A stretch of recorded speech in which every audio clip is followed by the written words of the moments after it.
Guys, so for our stretches, most of you guys know these by heart, some of you guys don't.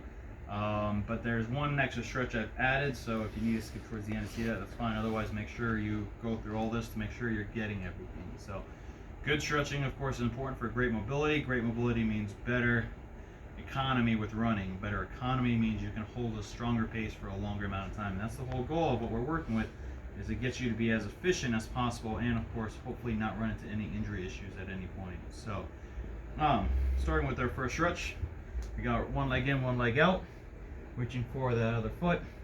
And of course, if you're already really flexible, then you can grab onto your foot and actually pull yourself even lower. Use this hand to pull this foot even more back towards you, and that'll help open up the the upper calves as well as the hamstrings simultaneously. So each of these stretches I want you to hold for about 25 seconds.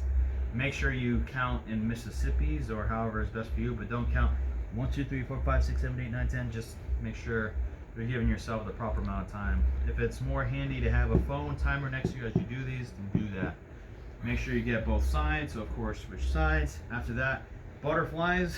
So of course bring the feet in as best you can, close to your hips.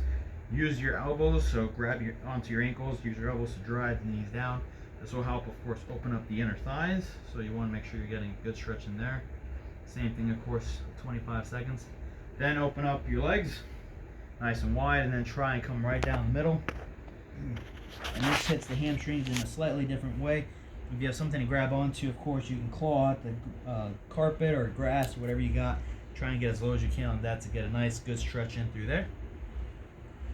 Then from there, we're going to get a little bit of hips. So one leg over the other leg, as many people call it. We'll just call it right over left. We won't go into the other names.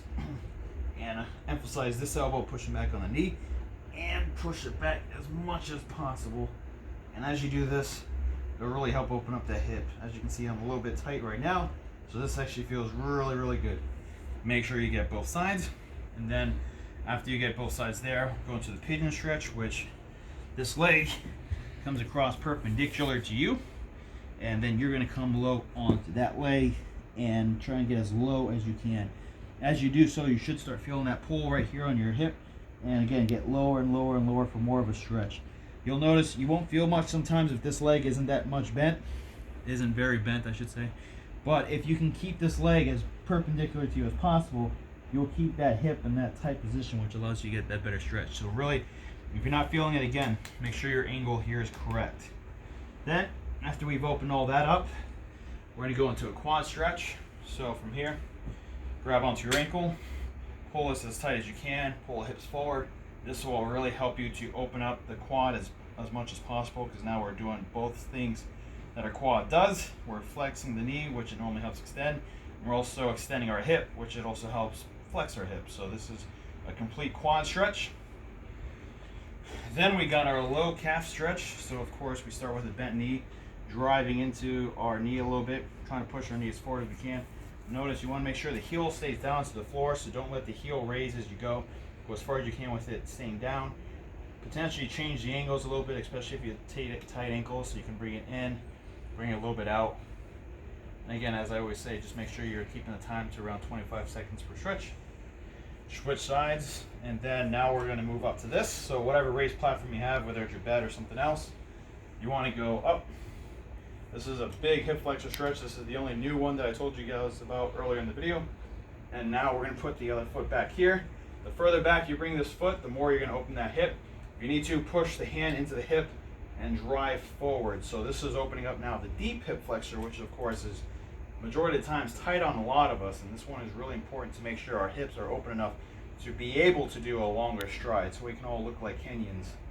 So that's going to be our hip flexor stretch. And then last but not least, of course, the long upper calf stretch.